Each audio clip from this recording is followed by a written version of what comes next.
পরীক্ষা প্রস্তুতি ইউটিউব চ্যানেলে তোমাদের সকলকে আরেকবার ওয়েলকাম। ডব্লিউপিএসআই প্রিলিমিনারি পরীক্ষায় তোমরা যারা কোয়ালিফাই করেছো প্রত্যেককে পরীক্ষা প্রস্তুতির পক্ষ থেকে অসংখ্য অভিনন্দন, কংগ্রাচুলেশনস। এবং পিএমটি পিইটি এবং মেন এক্সামের জন্য তোমাদের জন্য অনেক শুভেচ্ছা, শুভকামনা রইল। যারা ডব্লিউপিএসআই এর এবং ডব্লিউপিএসআই সেই সাথে হচ্ছে কেপিএসআই এর মেন স্পেশাল ব্যাচে ভর্তি হতে চাইছো, অর্থাৎ এটাই হচ্ছে লাস্ট ব্যাচ, থার্ড ব্যাচে যারা অ্যাডমিশন নিতে চাইছো, ক্লাস শুরু যেটা সেটা হচ্ছে 10ই নভেম্বর রাত্রি 8টা থেকে, এবং ভর্তির শেষ তারিখ যেটা সেটা হচ্ছে 9ই নভেম্বর রাত্রি 10টা পর্যন্ত, অর্থাৎ আগামীকাল রাত্রি 10টা পর্যন্ত অ্যাডমিশন চলবে। এর পরে যারা অ্যাডমিশন হবে, অর্থাৎ পিএমটি পিইটির জন্য যারা অপেক্ষা করছো, তাদের ক্ষেত্রে এই ব্যাচেই করে নেওয়া হবে।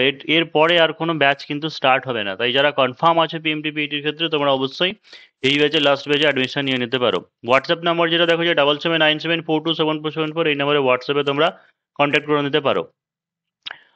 আরও যে বিষয় যেগুলো আলোচনা করব, যেমন হচ্ছে পিএমটি পিইটিতে কতক্ষণ কোয়ালিফাই করানো হয়েছে, মেনে কত পরীক্ষার্থী হবে, বা কোশ্চেন প্যাটার্নের ব্যাপার কোনো কিছু চেঞ্জেস আসবে কিনা, এই সমস্ত বিষয়ে একটা একটা করে আলোচনা করব। তার আগে আলোচনা করে নিচ্ছি, যারা পেড কোর্সটা নিতে চাইছো তোমাদের জন্য রুটিনটা কেমন থাকবে বা কিভাবে কি ক্লাস হবে সেই ব্যাপারটা বলে দিচ্ছে।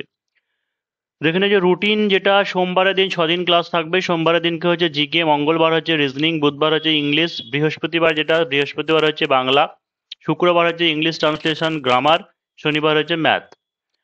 টাইমিং যেটা সেটা হচ্ছে রাত্রি 8টা বেলা, এই সময়ে ক্লাস হবে। কি কি করানো হবে দেখে নাও। যে জিকে যেটা সেটা হচ্ছে সাবজেক্ট অনুযায়ী অধ্যায় ভিত্তিক, অর্থাৎ অলরেডি হিস্ট্রি আমাদের কমপ্লিট হয়ে গেছে, তারপর হচ্ছে হিস্ট্রির সাথে এনভায়রনমেন্টাল স্টাডিজ কমপ্লিট হয়ে গেছে, তারপরে এইদিকে তোমার ইন্ডিয়ান পলিটি কমপ্লিট হয়ে গেছে। মানে প্রায় বলতে পারো যে 1 মাসের মধ্যে 50% আমাদের কভার হয়ে গেছে। ম্যাথ, রিজনিং এটা হচ্ছে ডেসক্রিপটিভ, ম্যাথেরও অনেকগুলো চ্যাপ্টার কভার হয়ে গেছে। মানে ফার্স্ট ব্যাচের ক্ষেত্রে বলছি, সেকেন্ড ব্যাচের যেটা সেটা অতটা হয়নি, বা পরে যারা জয়েন করছো তোমাদেরকে এক্সট্রা ক্লাস দিয়ে অবশ্যই তাদের সাথে করে নেওয়ার চেষ্টা করা হবে। এবং প্রত্যেকটা চ্যাপ্টার থেকে 20-22টা করে ম্যাথ উত্তর সহ তোমাদের ডেসক্রিপটিভ সলিউশন সহ থাকবে। এবং প্রত্যেকটা লাইভ ক্লাসে তো অবশ্যই করে দেওয়া হবে। বাংলা প্রতিবেদন মোটামুটি অলরেডি পুরোনো ব্যাচের ক্ষেত্রে 8-10টা করে দেওয়া হয়েছে, অর্থাৎ বাংলার প্রতিবেদন সব মিলে প্রায় বলতে পারো যে 25খানা থেকে 30খানা টপিক পর্যন্ত থাকতে পারে, এর মধ্যে অবশ্যই কমন পেয়ে যাবে। English report, precis, translation, grammar এবং বেসিক ইংলিশকে, অর্থাৎ সেন্টেন্স স্ট্রাকচারকে ইমপ্রুভ করার জন্য, বিশেষ করে রিপোর্ট রাইটিং বা ট্রান্সলেশন যাতে তোমরা নিজেরা করতে পারো, তার জন্য আলাদা বেসিক গ্রামার এবং হচ্ছে সেন্টেন্স স্ট্রাকচারের ক্লাস থাকবে। দুটো ফুল মক টেস্ট এবং পেপার চেকিং, সেই সাথে হয়তো কোনো রিপোর্ট আগে তোমাদেরকে দিয়ে দিয়ে রিপোর্ট রাইটিংটা তোমরা নিজেরা লিখতে পারো, বা প্রেসি রাইটিং বা ট্রান্সলেশন আগে দেওয়া হয়, সেগুলো যারা করে সেন্ড করবে অবশ্যই চেক করে দেওয়া হয়। ক্লাস কিভাবে হবে? ক্লাস যেটা সেটা যে গুগল মিট অ্যাপের মাধ্যমে লাইভ ক্লাসটা হবে, রেকর্ডিং পিডিএফ অবশ্যই থাকবে। তো এই হচ্ছে কোর্স ডিটেলস, পুরোটা কিভাবে কি করানো হয় বলে দিলাম। এবার দেখো যে 1131 যে ডব্লিউপিএসআই, সেখানে মাত্র হয়তো 10 গুণকে কোয়ালিফাই করানো হয়েছে। 10 গুণকে যদি কোয়ালিফাই করানো হয়ে থাকে, তাহলে হচ্ছে প্রায় 11,000 ক্যান্ডিডেট কি 11,500 এরকম ক্যান্ডিডেট থাকতে পারে যারা পিএমটি পিইটির জন্য উত্তীর্ণ হয়েছে। প্রিভিয়াস ইয়ারে যদি আমরা দেখি, প্রিভিয়াস ইয়ারে 1088 ভ্যাকান্সি ছিল, এখানেও কিন্তু ওই 10 গুণ মোটামুটি কোয়ালিফাই করানো হয়েছিল। মাঠের পরে যেটা শুনেছিলাম যে 49, অর্থাৎ 4,900 ক্যান্ডিডেট যারা কোয়ালিফাই করেছিল, এবং 4,400 কি 4,500 মতো ক্যান্ডিডেট যারা মেন পরীক্ষায় ভর্তি হয়েছে, মানে মেন পরীক্ষায় বসেছিল। তো 1131 এখানে যেটা আছে, তার মানে কি দাঁড়ালো দেখো যে 1088 মানে 11, এখানেও প্রায় 10,000 থেকে 11,000 ক্যান্ডিডেট কোয়ালিফাই করেছিল। তাহলে যেটা দেখা যাচ্ছে যে 40% মতো, ঠিক আছে, অর্থাৎ 40 to 45% মতো ক্যান্ডিডেট কি হচ্ছে পিএমটি পিএটির পরে টিকে থাকবে, অর্থাৎ মেন পরীক্ষায় উত্তীর্ণ হবে। তো এখানেও সেম একই জিনিস, আমরা ম্যাক্সিমামটাও যদি ধরে নিই, প্রায় ধরে রাখো যে 5,000 থেকে 5,500 মতো ক্যান্ডিডেট কি হবে, মেন পরীক্ষা দেবে।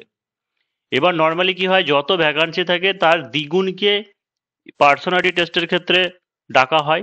এর আগে যেমন 1.5 গুণকে ডাকা হতো, 1.5 গুণ হতে পারে বা দ্বিগুণ হতে পারে। তা মোটামুটি ধরে নিতে পারে ম্যাক্সিমামটাও যদি আমরা 2,000 ক্যান্ডিডেটকেও যদি ধরে নিই, তাহলে 2,000 ক্যান্ডিডেট কি হচ্ছে ইন্টারভিউ পার্সোনালিটি টেস্টের জন্য যাবে, তার মানে বাকি 3,000 ক্যান্ডিডেট ছেটে যাবে। তার মানে একটা দেখতে পাচ্ছ যে পিএমটি পিইটিতে যদি কোয়ালিফাই করে নিতে পারো, তাহলে তোমার কিন্তু কম্পিটিশন অনেকটাই কমে গেল। ঠিক আছে, পিএমটি পিইটি যদি তুমি কোয়ালিফাই হয়ে যাও, তোমার কম্পিটিশন কিন্তু অনেকটাই কমে গেলে, একদম তুমি চাকরির অনেকটা দোরগোড়ায় পৌঁছে গেলে, বিশেষ করে যারা রিজার্ভ ক্যাটাগরি আছো তোমাদের জন্য তো অনেক সুবর্ণ সুযোগ আছে বিশেষ করে, এবং আরো এবি ক্যান্ডিডেট যারা আছো তোমাদের জন্য অনেক সুযোগ সুবিধা থাকছে। তাই এই কটা দিন তোমার বেস্ট দেওয়ার চেষ্টা করতে হবে।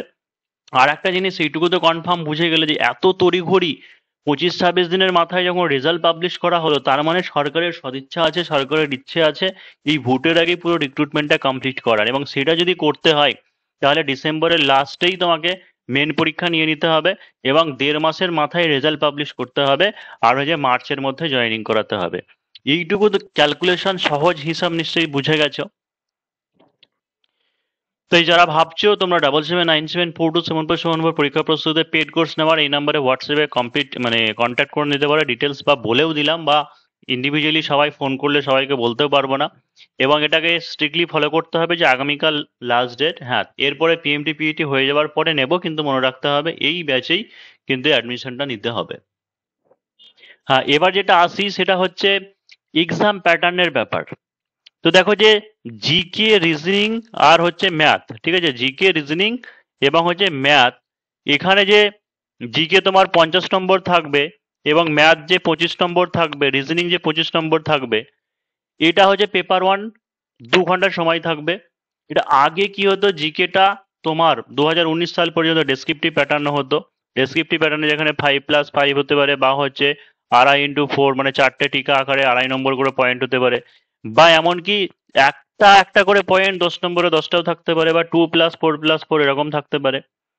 এবং ম্যাথ, যেটা ম্যাথটা কোনো চেঞ্জ হবে না, এটা আগেও যেমন হতো মাঝে তেমনই হয়েছিল, তবে সম্ভাবনা যেটা সেটা হচ্ছে প্রবল সম্ভাবনা ডেসক্রিপটিভ প্যাটার্ন হওয়ার। 2019 সাল পর্যন্ত যে নিয়মে হতো অর্থাৎ ডেসক্রিপটিভ প্যাটার্নে জিকে, সেরকম নিয়মে হবে। আর সেটা যদি হয় তাহলে ওই 2 ঘন্টায় পেপার ওয়ান কমপ্লিট করা খুব মুশকিল। সেই কারণে যেন মক টেস্ট দিতে হবে, হাতে স্পিড বাড়াতে হবে, প্রতিদিন লিখে লিখে কিন্তু অভ্যেস করতে হবে। এবং সেই ক্ষেত্রে জিকে প্রিপারেশনের স্ট্র্যাটেজি কিন্তু অনেকটাই আলাদা হবে, অর্থাৎ প্রিলিমসে যেরকম পড়েছো সেই পড়া দিয়ে কিন্তু কাজ হবে না, এটা মনে রাখতে হবে। জিকেতে, রিজনিং কিন্তু আবার সিচুয়েশন মূলক যে সমস্ত কোশ্চেন, সেই সিচুয়েশন মূলক কোশ্চেন আবার কিন্তু ফিরে আসতে পারে। তারপরে হচ্ছে বুধবার, এই তো সরি, যেটা ইংলিশ আছে, ইংলিশের ক্ষেত্রে যে 50 নম্বর থাকছে, সেই 50 নম্বরে তোমার রিপোর্ট রাইটিং যেটা, সেটা আগে থাকতো কিন্তু 15 নম্বর, এবং ট্রান্সলেশন, যেটা ট্রান্সলেশনও আগে থাকতো 15 নম্বর। পার্থক্যটা কি, রিপোর্ট রাইটিংটা একটু স্ট্যান্ডার্ড টাইপের দেওয়া হতো, এবং একবার যেমন ঈশ্বরচন্দ্র বিদ্যাসাগরকে নিয়ে তার কন্ট্রিবিউশন সমাজে, সেই নিয়ে একটা এসে রাইটিং বা হচ্ছে প্যারাগ্রাফ রাইটিংও দেওয়া হয়েছিল, যদিও রিপোর্ট বলা থাকে পরীক্ষায়, এটা মনে রাখতে হবে। আহ, আহ, তো দেখো যে ট্রান্সলেশন, যেটা ট্রান্সলেশন 15 নম্বর, আগে কিন্তু প্যারাগ্রাফ দিত। রিসেন্ট তোমার অনলাইনার ছিল, প্যারাগ্রাফ দিলে কিন্তু বেশি কঠিন, তার অন্তর্নিহিত মানে, টেন্স, এই সমস্ত জিনিসগুলো বোঝা। আর 10 নম্বরে যেটা থাকতো সেটা হচ্ছে প্রেসি রাইটিং, ঠিক আছে, এটা আগেও 10 থাকতো, এখনো আশা করি 10ই থাকবে। আর 10 নম্বর আগে গ্রামার থাকতো, যেখানে সেন্টেন্স তোমাকে দেওয়া হতো ইডিয়াম ফ্রেজ দিয়ে সেন্টেন্স তৈরি করা, এবং হচ্ছে সিনোনিম বা অ্যান্টোনিম। কিন্তু এটা যেমন চেঞ্জ হতে পারে যে প্রতিবার ওই টপিকটাই আসবে এমন ব্যাপার নয়। গ্রামারের যা কিছু পার্ট আছে, তোমাকে ওয়ান ওয়ার্ড দেওয়া হতে পারে, ভয়েস চেঞ্জ, নারেশন চেঞ্জ, বা হয়তো সেন্টেন্স এরর, প্রিপোজিশন, এই সমস্ত টপিক কিন্তু দেওয়া হতে পারে, কারণ গ্রামার অ্যান্ড ভোকাবুলারি এটসেট্রা ওখানে লেখা থাকে। তো এটাই পার্থক্য, মানে এটাই হচ্ছে ব্যাপার, যে এই প্যাটার্নেই হওয়ার সম্ভাবনা ইংলিশটা। আর বেঙ্গলি প্যাটার্ন, যেটা আগে 15-15 দুটো তোমার রিপোর্ট রাইটিং থাকতো, এবং একটা 20 নম্বরের ট্রান্সলেশন থাকতো। কিন্তু রিসেন্ট যেটা হয়েছিল, 30 নম্বরের একটা রিপোর্ট রাইটিং দেওয়া হয়েছে, 20 নম্বরের একটা ট্রান্সলেশন দেওয়া হয়েছে। সেই একই জিনিসই, আগে প্যারাগ্রাফ দেওয়া হতো কিন্তু এখন ওয়ান লাইনার দেওয়া হয়েছিল। তো দেখা মনে হচ্ছে যে আবার আগেকার নিয়মে যদি হয় তাহলে প্যারাগ্রাফই দেওয়া হবে। এবার রিপোর্ট রাইটিং এর ব্যাপারটা বোঝা যাচ্ছে না যে ওই আগেকার দুটো দেবে নাকি একটা দেবে, বোঝা যাচ্ছে না। যাই দিক, আলটিমেটলি তোমাকে রিপোর্ট রাইটিংটা লিখতে হবে, এটাই মনে রাখতে হবে। তো এই হচ্ছে ব্যাপার। তার মানে যদি পুরনো নিয়মে বা ডেসক্রিপটিভ প্যাটার্নে জিকে হয়, ঠিক আছে, তাহলে একটা জিনিস মনে রাখতে হবে, যারা ভালো ক্যান্ডিডেট, অর্থাৎ যাদের বেস ক্লিয়ার আছে ভালো, বা ডেসক্রিপটিভ লেখার দক্ষতা আছে, তোমাদের চাকরি পাওয়ার কিন্তু ভীষণ ভীষণ সুবর্ণ সুযোগ। তার কারণ হচ্ছে জিকে ব্যাপারটা এরকমই একটা ব্যাপার যে অনেকে জানলে পরে, ওই ব্যাপারটা সম্পর্কে জানলেও জিনিসটাকে সাজিয়ে গুছিয়ে কিন্তু লিখে আসতে পারে না। তো অবশ্যই এই প্যাটার্নে পরীক্ষা হলে ভালো ক্যান্ডিডেট যারা, তাদের অবশ্যই একটা ভালো সুবর্ণ সুযোগ থাকবে। তো আহ, এই ব্যাপার নিয়ে ক্লাস তো অলরেডি তোমাদেরকে দিয়েছি, অনেক মাঝে মধ্যে ক্লাস আসে। যারা পেড কোর্সে নিতে চাইছো তোমরা তো এই নাম্বারে হোয়াটসঅ্যাপে কন্ট্যাক্ট করে নিতে পারো। যারা ফ্রি ক্লাস করতে চাইছো, সেলফ স্টাডি করতে চাইছো, তোমাদের জন্য অবশ্যই হেল্প করা হবে, যতটা পারা যায় অবশ্যই হেল্প করব। তবে স্ট্র্যাটেজি অনেকটা কিন্তু চেঞ্জ হবে। সেটা ভালো করে, খুব ভালো করে সিলেবাসটাকে না বুঝলে ক্র্যাক করা মুশকিল হবে। তো সবাইকে অল দ্য বেস্ট।